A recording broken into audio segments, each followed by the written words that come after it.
سلام بینندگان گرامی، برنامه نویدی بامدادی را از استودیوی مرکزی رادیو آزادی از شهر پراگ تقدیم شما میکنیم. امروز سه‌شنبه 28 ایول و ساعت به وقت شهر پراگ 7 صبح است. من عبدالله اشرف هستم و در چند دقیقه دیگر خبرهای آخرین تاجیکستان و جهان را برایتان تقدیم میکنم. شماره پروازهای چارتری از روسیه به تاجیکستان برای بازگردانی شهروندان باز بیشتر شد. سراج الدین محردین وزیر امور خارجه تاجیکستان روز 27 ایول در نشست خبری گفت که از امروز پروازهای چارتری یا غیر نقشه‌ای برای آوردن مهاجران از روسیه افزایش می‌یابد.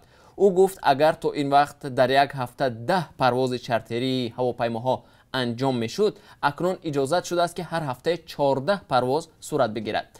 صدها مهاجری تاجیک خود را در نمایندگی‌های رسمی تاجیکستان در روسیه ثبت کردند تا با واسطه پروازهای چارتری به وطن برسند. آنها میگویند در دوره پاندمی کرونا ویروس نو بعضی از شرکت و کارخانه‌ها در روسیه از فعالیت ماندند و از بیکاری اذیت میکشند.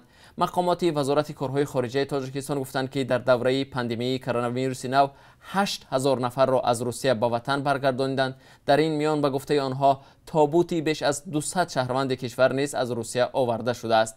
درباره سبب‌های مرگ و میر مهاجران مقامات شرح ندادند. دست کم 50 تابوت مهاجران را ماه ایون یک صاحبکار تاجیک با واسطه راه زمینی به کشور فرستاده بود. هر سال تا 1000 تابوت مهاجران به وطن آورده می شود. سبب مرگ آنها را کشتار، بیماری و صدمه و تصادف در ساختمان می گویند.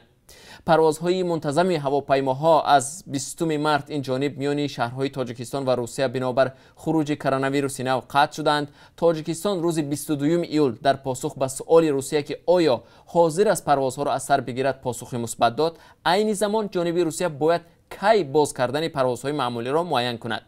در روسیه بیش از 1 میلیون شهروندان تاجیکستان کار و زندگی میکنند.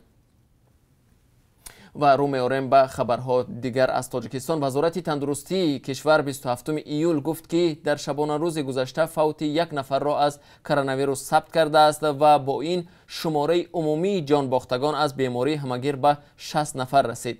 در فهرست غیر رسمی قربانیان احتمالی کرونا ویروس نو نام بیش از 440 نفر را گرد آوردند. مرگ رسمی برخی از آنها التهاب شش گفته شده است.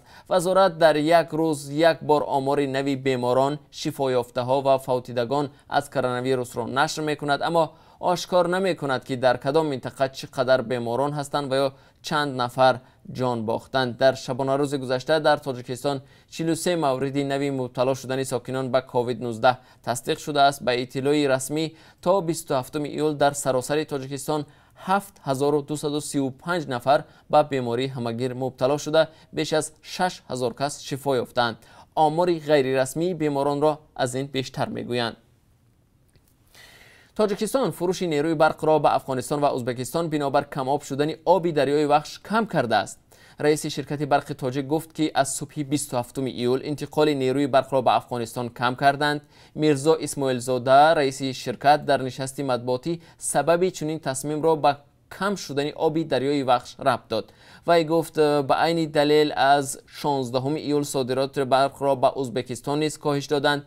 از این پیش برشنا شرکتی تامین کننده نیروی برق در افغانستان اعلان کرد که تاجیکستان صادرات برق را به کشور همسایه 90% کاهش داده است. شرکت 27 ایول گفت در تاجیکستان اگر از تاجیکستان پیشتر به افغانستان 450 مگاوات برق می آمد، حالا آن به سطح 40 مگاوات پایین آمده است. در ولایت کابل، ننگرهار، لغمان، لوگر، پکتیکا، پروان، پنجشیر، کپیسا و بغلان از نیروی برق وارداتی از تاجیکستان استفاده می شد. برشنا گفته است تا زمانی پیدا شدن منابع دیگری نیروی برق کابل و ولایت‌های دیگر با نوبت برق خواهند گرفت. مقامات افغانستان گفتند که حالا با گرفتن 450 مگاوات نیروی برق از ازبکستان تلاش دارند. مسئولان شرکت برق تاجیک میگویند در نیم سال گذشته بیشتر از آنها بر روی تامین احتیاجات داخلی با برق تمرکز کردند و صادرات برق به خارج کشور در مقایسه به همین دوره سال 2019 بیش از 324 میلیون کیلووات ساعت کم شده است. با اطلاع رسمی تاجیکستان در این دوره به افغانستان بیش از 546 میلیون کیلووات ساعت و به ازبکستان بیش از 358 میلیون کیلووات ساعت نیروی برق صادر کرده است. خدمات امنیت فدرالی روسیه که با نام FSB معروف است درباره پیشگیری شدن یک حمله تروریستی در مکان تجمعی نفران زیاد در مسکو خبر داد. مطبوعات روسیه با تکیه به این نهاد نوشت شخصی گمانبر یک زاده آسیای مرکزی بود و در تیراندازی در شهر خیمکی کنار شهر مسکو کشته شد. امکان سنجش درستی این خبر توسط منابع مستقل وجود ندارد، ولی به نوشته FSB این نهاد در همکاری با وزارت امور داخلی و کمیته تفتیشات روسیه توانست پیش راهی یک عضوی سازمان تروریستی را بگیرد که میخواست در مکان پر ازدحام حمله تروریستی انجام بدهد. رسانه‌های روسیه با تکیه به منابع خود در مقامات قدرتی روسیه می نویسند که گویا این شهروند تاجیکستان بوده است. از این شخص حجت را دریافت کردند که بنابر آنها وی زاده تاجیکستان بوده، 19 سال داشت. خبری رسمی مقامات روسیه درباره هویت این شخص و جزئیات دیگری مربوط به عملهای او چیزی نمیگوید. در روایت این حادثه آمده است که کارمندان حفظ حقوق در یک محل با گرش های خالی شده شهر خیمکی مرد شبهناک را شناختند که هنگامی بازداشت از تیر تفنگ آتش کشاد. از این مرد گویا اتومات AK-74 3 نارنجک و ذخیره‌گاه تیر مصادره شده است. علاوه به گفته مقامات در خانه مرد گمانبر ثابت شده است که این شخص با گماشته های عضوی سازمان بین‌المللی تروریستی در سوریه در تماس و در فکر تشکیل تیرپرانی جمعیتی بود. گویا این مرد می‌خواسته است به سوریه برای پیوستن به جنگجوها برود و آنجا جهاد کند. برادر این مرد بازداشت شده است. در گذشته برخی نزدیکان متهمان گویا دست داشتن در عملهای تروریستی در روسیه و هم حامیان حقوق و از ناشفاف بودنی چنین پرونده ها انتقاد کرده گفته بودند که حالتهای ساختکاری و متهم کردن افراد بیگناه در چنین جنایت‌های سنگین کم نیست. برخی فعالان میگویند که گاهی به خاطر بالا بردن آمار مربوط به پیشگیری از جنایت‌های سنگین ساختارهای حفظ قانون در روسیه قشر آسیب پذیر و به حمایتی مثل مهاجران آسیای مرکزی را در نقشه‌های ساختکاری جنایت‌های مربوط به افراطگرایی و تروریسم استفاده می‌کنند. و رو می‌آوریم به خبرها از خارج کشور. قرار است ویلیام بر دادستان کل آمریکا از قرار وزارت عدلیه که مأموران فدرالی امنیتی را برای فرو نشاندن تظاهرات به شهر پورتلند ایالت اریگون و واشنگتن فرستاد حمایت کند. او امروز 28 ایول در حضور وکیلان یک کمیته کنگره سخنرانی میکند. ویلیام بر به اعضای کمیته عدلیه در کنگره خواهد گفت که بعضی از تظاهرات بخصوص در پورتلند را نمیتوان منطقاً تظاهرات نامید. نشریه واشنگتن پست و دیگر رسانه‌ها بیانیه پیشکی ویلیام بر را نقل قول کردند که گفته است حمله به دادگاه فدرالی در شهر پورتلند حمله به حکومت آمریکا است. هفته‌های گذشته در شهرهای آمریکا تظاهرات بر ضد تبعیض نژادی صورت گرفت، ولی در پورتلند تظاهرات منتظم ادامه دارد. اعتراضها بعد آن سر زد که جورج فلوید یک سیاه‌پوست آمریکایی هنگامی بازداشت ماموران پلیس نفسگیر شد و جان داد. انتظار می رود که وکیلان دموکرات ویلیام بر را با سؤال‌های سخت درباره عملکردهای مقامات انتظامی ضمن ناآرامی‌ها پس از مرگ فلوید به اصطلاح استنتاق کنند.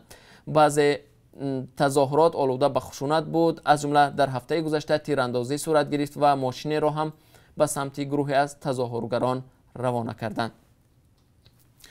در ازبکستان مقامات مهلت کرانتین و یا محدودیت‌های اجتماعی را که دومین باره از 10 ایول جاری شدند تا 15 آگوست تمدید کردند. مقامات در کشور با 32 میلیون جمعیت گفتند که در آغاز ماه آگوست عید قربان جشن گرفته می شود و خطر پهن‌شوی بیشتر کرونا ویروس وجود دارد. کمیسیون دولتی گفت که با سبب بدتر شدن وضع اپیدمیولوژی در کشور قرار شد که مهلت محدودیت‌ها تمدید شود. محدودیت‌ها به کار نقلیات مسافربر از جمله نقلیات بین شهری و منطقوی، بازار، فروشگاه‌های مال‌های غیر غذایی، باغ‌ها و مکان‌های تفریحی و ورزشی ربط دارند. توی و مرکه‌ها هم در ازبکستان عین حال منع می‌باشند. اکثر کارمندان ساختارهای دولتی کار خود را به طور فاصلوی ادامه می‌دهند. جمع آمدی بیش از 3 نفر هم منع بوده. گشت و گذار افرادی از 65 ساله بالا اجازت داده نمی شود. با اطلاع مقامات ازبکستان در این کشور شمار آلوده ها به 20820 نفر رسیده. تلفات انسانی بر اثر کرونا ویروس نو 117 نفر را تشکیل داده است. وزارت کارهای خارجه ترکمنستان با یک گزارش خبرنگار تاجیک درباره باد و هوا که گفته است موج گرمی از ایران توسط ترکمنستان در این شب و روز تا به تاجیکستان رسید رسما اعتراض کرده است. در اظهارات رسمی که وزارت کارهای خارجه ترکمنستان روز 27 ایول در سامانه رسمیش نشر کرد، این جمله خبرنگار تاجیکی در گزارشش در تلویزیونی میر نشر شده است از جهت کسبی ناقص و یا بی‌سوادانه ارزیابی کرده است. وزارت در ادامه وزارت ادعا میکند که کرونا ویروس نو توسط هوا و قطره ها میگذرد و از این رو نام گرفتن ترکمنستان در رابطه با وزش شمالی گرم میتواند دیگر کشورها را به سرایت ویروس از این کشور گمان بر کند.